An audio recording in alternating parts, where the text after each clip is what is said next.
Yo, what's good, everybody? My name is Ray, I'm Marco. and this is the 41st episode of the Love the Game pod.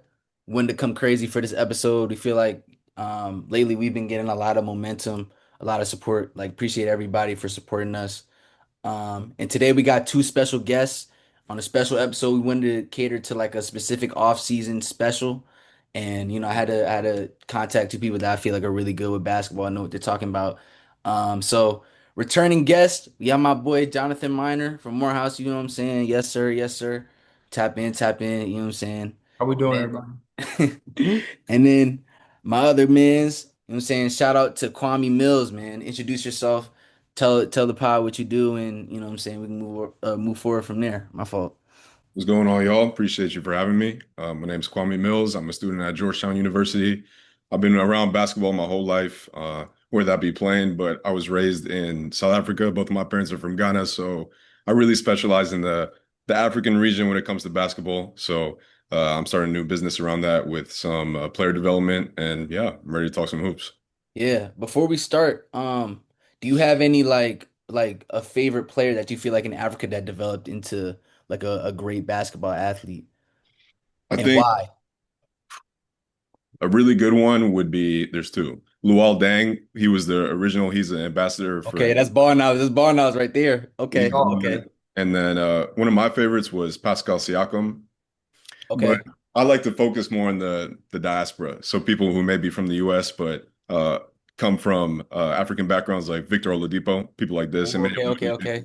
They're all over, Word, but you word. just they sound American. They've been in America, but Facts, we're facts, all facts. here. Yeah, nah, for real. Yeah, nah, it's really fire to hear. You know, again, appreciate y'all for coming on to the podcast. We were trying to make this thing happen like in crazy ways. So again, appreciate y'all for sacrificing the time to come on this episode. Like I said earlier, this is the off-season special. So, we're gonna have three winners that we feel like are the winners of free agency and three losers of free agency. If you guys hear a team that one of us mentioned, feel free to piggyback. You know what I'm saying? Probably gonna make a clip out of it. Like, so, yeah, man. Let's start with our special guest, Kwame. Man, you want to start with the winners or the losers? Hmm. I think we got to start with the winners. There was obviously some big news that happened earlier regarding your team. I know you in Philly, so I want to go to the Sixers. Okay, okay, okay, okay. All right. So why do you have the Sixers as a winner of free agency so far? Yeah, so I've been following for a while. They're always teetering on the edge of contending or not, but with Paul George, he had flashes when he came back from the suspension, and he was looking very serious. So now that you get like a an upgrade of Paul George, who's hungry, who's proven, who's a playoff performer, you got Maxi developing, and even Embiid showing that he still got it. I think they're still at the top of the ranks. Yeah, I wanted to piggyback off of you because I had the Sixers as a winner. Obviously, I'm a little bit biased because I am such a big fan. But as a fan, um, I will say trading Jalen Brown for Paul George and a couple picks where I think like one of them are really valuable. I think that's a really good trade in my eyes. I mentioned previous episode, it kind of reminded me of like just like the Markelle Fultz, Jason Tatum trade. And especially just the history that we have together. It's interesting that the Sixers are finally on the other side of a trade like this because historically that's not how it would go. Um, they improved spacing and play creation on the bench. Love the Ant Simon signing. I love LeBaron Filan coming to Philly. You know what I'm saying? That's my young boy now. Shout out to bro. And then I also feel like Justin Edwards is gonna be in store for an interesting leap this year. I also think low key getting Huck Porty from New York, low key underrated, but I say this because underrated pick. he has championship experience, obviously, but if you guys don't remember, I forget which game it was. It might have been 4-5 or 4-3.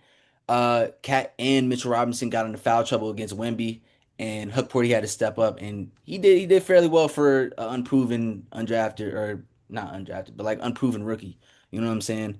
Um, and potentially we could get LeBron. I'm not saying that we're gonna get LeBron, but hey, Brian, you know what I'm saying? If you're watching, you know what I'm I'm saying? not. I'm not doing this with him, bro. I'm But not gonna do this with him. yeah, I'd say we're a winner for sure this offseason. Cole, do you have the Sixers as a winner or no?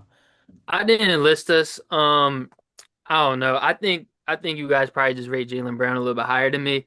I think he's a clear upgrade over Paul George at this point in his career. I'm not disagreeing with that at all. But I would say I kind of rate him similar to like more like a Devin Booker than I would like a bona fide top 10 guy, I would say. So whereas like I view this as like I think that we have a way better chance of making the playoffs outright, whereas like not making it out of the play-in like we did this year. I don't think this like really makes us a contender. So I think it's like a fine move. I think it's just like I view Jaylen Brown a little bit differently as a player. I think it's super fair to Tyrese Maxey to get him like a co-star who's more available. Because whereas like Paul George and Embiid, like they're still very good players when they're on the court. Like they'll probably play half the season each. So I think super fair to Maxey to get him a co-star who's like sort of like on his level and can help shoulder the load throughout the whole season with him. So I think it's super fair to him, and I think like I was kind of worried he might request a trade like down the line, and I think this makes that way Yeah, less yeah. likely to happen. But I wouldn't really say I think we've like pushed ourselves over the top. And whereas like I like the Anthony Simons signing and stuff like that in a vacuum, um, like I think we might be like a bottom 10 defense this year. But we've definitely addressed like bench scoring, but I don't know. I think we took a step in the right direction, I guess, if you're like trying to continue to compete. But I didn't put us as a loser for sure, but I had us more toward the winners, but I couldn't put us as a winner. Got you. Because I think there's like still a gap. Got you. John, you got the Sixers up there, or you got a whole different team. It's cool if you want to go into another team. Yeah. Yeah, I didn't have him on my list, but honestly, bravo on the chess moves from the Sixers. Really well done. My notes are on the Celtics, so I'll wait for that. All right, yeah. Second winner. I guess I'll go after you. I have the Miami Heat. Interesting. Uh, so the reason why I have the Miami Heat, so I looked at the advanced stats on the NBA site. The Miami Heat were like not even in the top 10 of any category this past season. And this past season, they had a really good offensive scheme that they kind of revamped. We thought that there was going to be like a new Heat system, and then it kind of just went back to the old Heat. So I think trading for Giannis instantly improves your offense and your defense. I think also, obviously, signing Giannis is the chess move to the next move because it's a great move to start off with. But I feel like just because you got a player of that caliber and you're continuously building around him and also Bam, I feel like that's another reason why they're a huge winner. And I think the mentality of Giannis matches the Miami Heat perfectly. So I think the Heat are a huge winner by getting Giannis. And it'll be interesting to see because I think free agents want to go to Miami. So I don't think losing certain players is that big of an issue for Miami because I think they'll retain them. Yeah, that's really funny you brought them up because I was about to talk about them being my first loser. Interesting, I interesting. really I love Giannis. I've been following him forever. I think he can become like the hub or fulcrum of any type of championship quality team, but you can't get rid of shooting when you have Giannis on the team. So that you get rid of Tyler Hero and Norman Powell gets traded. So now who's here to help Giannis when he gets Yeah, the yeah, ball? I know you got Mr. 83 on the block, like he can help you out, but besides that, it's looking real clogged in the paint. You need some yeah, yeah, spaces. yeah. So I think they're not done this offseason. I think there's a lot to build on. I wouldn't call them winners just yet. I'm leaning towards losing with them, considering that we did know about Heat culture. We had some established players who knew what was going on there. And now you're kind of rebuilding the identity. So it's going to be interesting to see how they maneuver on the court with this new lineup. Mm-hmm. Anyone else? Yeah, I had like for a similar reason. I didn't have him as a loser, but I think if they retained Norman Powell, I would have had him as a winner. But it's tough to see him walk in free agency after making a move like this because I thought like the whole point of the Giannis move was to have like Giannis, Norman Powell, who made the All-Star game, whether or not you think he's like going to be a perennial type All-Star guy, like everybody has their own opinion. And then you have Bam, who's like a certified like All-Star year in and year out, even if he doesn't make the game. And I kind of thought you had that big three, and then you had players like Davion Mitchell and Wiggins, like to help them out. But I definitely think with Norman Powell leaving, that the signing that their offseason looks a little bit worse to me because I thought like the whole point was like, oh, you're bringing him in like along with guys like Norman Powell to really compete, and losing them for 20 mil a year to the Bulls, I thought was really tough. Mm, Yeah, mm. nuts. Um, Yeah, I didn't have the Heat as a winner or a loser, funny enough, on my list. Um, but I think that's kind of a nice segue to my first winner, which is the Go ahead, Bucks. Brody. It's going to be the Milwaukee Bucks. And I know that sounds funny. Mm. I know that sounds funny It doesn't because sound funny to me. I feel you. I feel you know you. what I'm saying? Because they Yeah. lost, Giannis. But man, to come up on Khalil Ware, Kasparis, I forgot Yakashonis, I think is how you say Yeah. his last Yeah, name. yeah, yeah.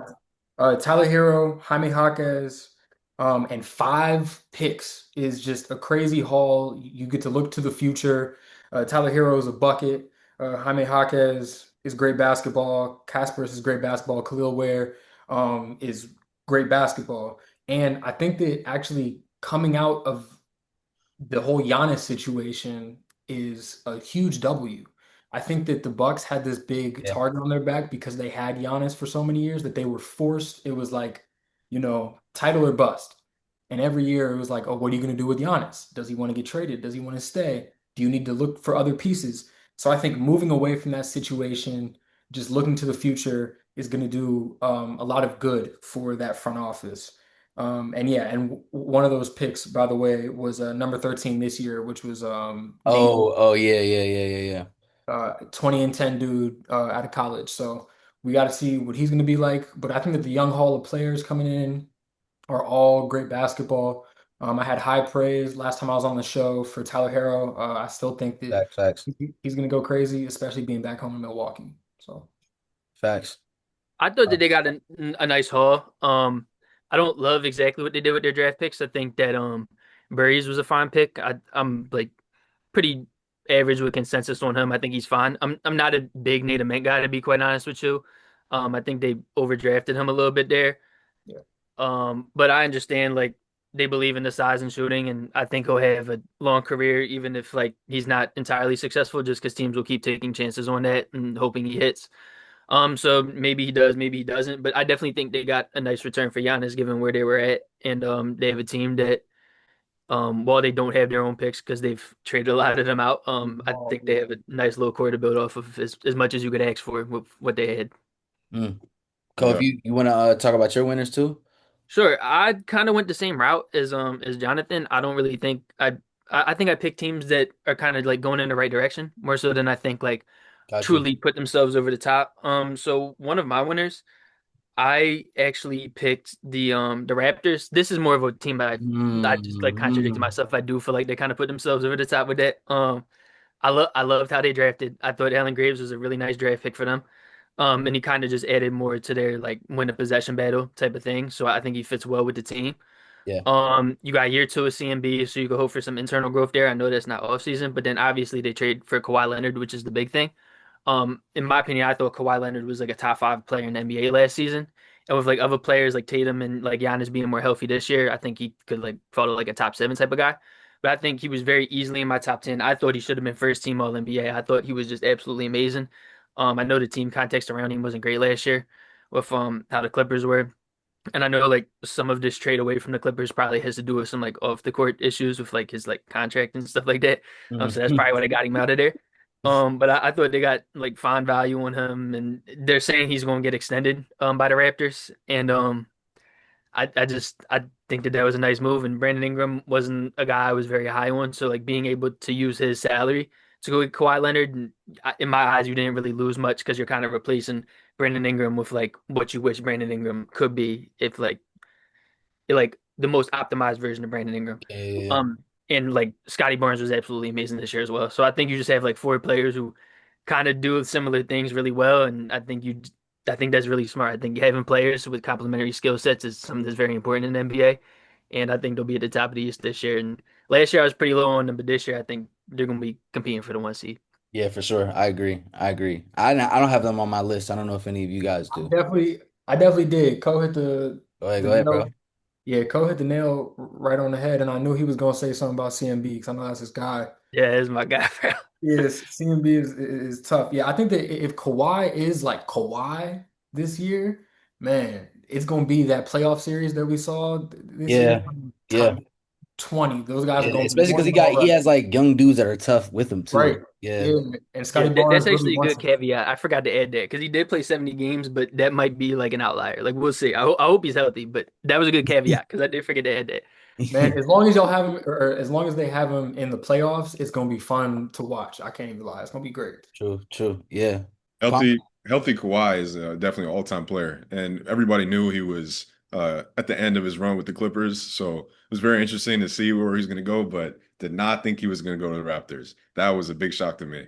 Uh, I don't know if you guys know, but I'm a big Spurs fan. So I was on the campaign for Kawhi Mm, because I feel like what they needed was a another table setter, somebody who had a bag to go to on the offensive end and could also lock up on the defensive end because we know that's what that team's about. So I thought it was perfect. You know, everything was aligning. You can go back. You don't have to be Mr. I got all the pressure on me because everyone's looking at Wemby. But hey, going back to the team that you got a chip to, but then left immediately after. I don't know if there's some sour Toronto fans or not, but I've just been thinking about that. What else you guys think? yeah. Now you got do you have a another winner? Yeah, I'm gonna go with the Blazers. Ooh, okay, So okay, I okay. think the Blazers were on the up and coming this year, especially seeing the rises of Denny. But we got to remember that Dame is lurking in the shadows. He's about to come back. So now you add John Morant, you have Dame. I understand that's kind of an undersized backcourt, where we can talk about effort, we can talk about injury, uh, but also we can talk about offensive firepower with those two. Like Mm. uh, I'm thinking like almost. Nah, I'm not going to push it. I was going to say Luca and Kyrie, yes, but we're not going there with that. But I think with Denny Avdia, you got the range of Dame coming back. You got the playmaking of underrated playmaking of John Morant to kind of hook everything up together on the Blazers. I think we're looking at a serious team there. Mm. Anybody got them on their list or no? No, I strongly considered them though. I thought the buy low on Ja was really good. I told Ray if I keep doing if Ja has another underwhelming year, don't let me do this again. But I really love Ja. I completely agree with what you said about the playmaking is super underrated. Yeah, he doesn't like fit great with the team because there's a lot of guys that need the ball. But I feel like when the value was as low as it was, they traded bad salary for John Morant. They didn't give up any picks or anything like that. Like I feel like I don't really care what the fit is. Like you just got such good value that Yeah, yeah, yeah. like you gave up nothing except like salary that you didn't even really want. So I think that's fine. I think that's a great bet. Yeah, like you said, Dame coming back. They were definitely a team I strongly considered having there. Mm. They weren't on my list, but Ray and Co. Last time I was on the show, I was really high on Donovan Clingan. I think that him and John Facts, Morant, facts, facts. Clingan and John Morant, that pick and roll, it's gonna be like what they were trying to do with Edie, but like with an actual mobile, like I see the athletic vision. I big. see the vision So for that. Yeah, yeah. I see the vision with that. Yeah, I yeah, can, yeah, that's gonna be great basketball. And imagine the pick set for Dame to, oh my God, yeah, yeah, Clingan yeah, yeah, yeah, with those two guards is gonna be fun to watch for sure. yeah. Yeah, I definitely think the Blazers are a little bit underrated this year. I think the only reason why I didn't really have them as a winner or loser this year is because of the fit, Yeah, and because of spacing. So I just don't really know what it looks like yet. right. And I think like you could also argue because I said the Heat earlier, that logic could still apply to the same thing. So it's not like I'm trying to be weird like that. But yeah, no, I think the Blazers are definitely a team that should be looked at a little bit closely. John, do you have another winner that you want to share? Excuse me. Yeah, I got my last winner is actually funny enough the Jazz. I feel like they Mm, are really setting themselves up that's a to good have pick. a great young core. I mean, not even a young core, damn near the whole team is young. They got a young team and Yusuf Nurkic. But I like the Yusuf Nurkic re-signing. Last year, he was really serviceable for them. He averaged like 11 and 10. Um, so that was a great signing. I think picking up Jackson Hayes and Josh Okogie are both great pickups. Josh Okogie averaged like high 30s percentage for his 3-point shot. He's a lockdown defender. I think he's going to be great for the young dudes, the young guards, and the young wings in Utah. And I mean, Jackson Hayes played great for the Lakers last year. So I'm really excited to see what Mm, goes on there. I think with the emergence of Keontae George last year before the injury, Markkanen is a dog as well. facts, Coming up on Darren Peterson was a huge come up for the Jazz. facts. I think if y'all watched the Hawks Jazz Summer League game the other night, man, that felt like the playoffs. Like I don't know what it was about that game. Like Kingston Fleming versus Darren Peterson was a hell of a game. And I know that this doesn't have anything to do with the offseason, but man, picking up JJJ, Jaren Jackson Jr., huge, bro. Like him being on that team because yes, you lose Walker Kessler, but now he's kind of the defensive anchor in the paint. Facts, And facts, yeah. you lose Walker Kessler, you're going to lose some rebounds, but Nurkic can rebound. And Jaren Jackson Jr. was the 2023 Defensive Player of the Year and two-time All-Defensive First Team. So I got a lot of faith in that young team. It's going to be a lot. Isaiah Collier is also Yeah, tough. he's underrated. Yeah, Tough. yeah. You guys have the Utah Jazz anywhere, or we all underrated them just like, because they the Jazz? I mean, personally, I'm always thinking about the Jazz. I'm huge on Darren Peterson and also Mhm. George. So seeing them together, uh, I think it's going to be very special. Along with the development, like you're talking about, there's a lot of young players there coming off of Ace Bailey draft last year. That's big. So now you got that with the defense. I'm always concerned when I see younger teams. And I'm not saying I don't trust Jaren Jackson as a vet, but we seen him with the Grizzly squad with when they're acting all young. They were all like best friends. So I'm looking for somebody that can really take over that team in terms of leadership and give them some direction. And then I think that'd be a problem. Mm, mm. If you don't mind, I wanted to share my final winner as well. Hmm. And I don't know if any of you guys have them on here, but I have the Minnesota Timberwolves Oh, as my final winner of free agency or of the offseason, excuse me. So they traded for LaMelo Ball. Obviously, that's like the biggest move that they did. The Wolves finished seventh in assist turnover ratio and first in pace, and I feel like adding LaMelo Ball just immediately increases that. Even though they were the first in pace, I think just having him on the team is just like I don't know what it's gonna look like, but it intrigues me a lot. I think there's a great balance of offense, play creation, and defense on this starting lineup. Excuse me. Um, and I think they're gonna be a team that is gonna be here for a minute because I think there was a lot of rumors surrounding Anthony Edwards trying to leave Minnesota or questioning Minnesota's effort to compete for a championship, especially after seeing Karl Anthony Towns win a championship. And they finally gave Anthony Edwards another All-Star quality player around him. And this is a player who's literally coming off of a great year. And arguably kind of similarly to Jaylen Brown has a lot to prove because it felt like the Hornets kind of gave up on him when they could have, in my opinion, at least they could have rebuilt. They could have continued to have this era with him. I'm really excited to see what the Wolves will be like. I'm excited to see this combination between Anthony Edwards and LaMelo Ball because they're a lethal backcourt, and I think LaMelo Ball is going to be able to find and fit Anthony Edwards' game like perfectly because I just think that's how gifted he is. Um, obviously there's going to be some defensive questions, but I think Jaden McDaniels is still on the team. They got Rudy Gobert, so I think that's going to be a little bit of like a way that they can help improve with defense. Dante DiVincenzo's still there. So there's still that Wolves identity that they have.